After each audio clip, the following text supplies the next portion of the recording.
دوستانو د چک جمهوریت پلازمینه پراګ ښار دی او دا یو تفریحي ځای دی. یو ورزشکار هم د اوبو په سر باندې بورډینګ یا تختې لوبه کوي، په رشمې باندې ښکته او پورته ځي د ماشین په وسیله او د اوبو یخماله کوي یا بورډینګ کوي او ډېره جالبه لوبه ده. دلته کله کله په همدغسې اوبه چې وي دا لوبغاړي همدغه کارونه کوي او دا ډېر لیدل یې هم خوند کوي، حتما ترسره کول به یې هم خوندور وي ځکه چې لامبو له اوبو سره سروکار لرل واقعا لوبغاړی ولوېده خو بېرته راجګېږي ځکه چې د ماشین زور دی او رشمه یې هم نیولې ده. نو جالبه لوبه ده،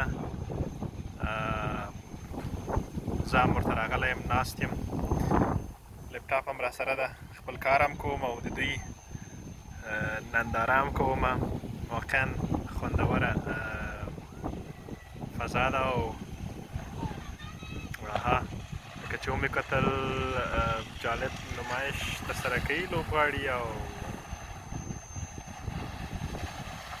بس داسې دورې وهي ځي او راځي تر هغو چې ستړي شي. بیا دې خواته نور ورزشکاران هم دي، هغوی هم بیا خپل ځان آماده کوي چې داسې کار وکړي.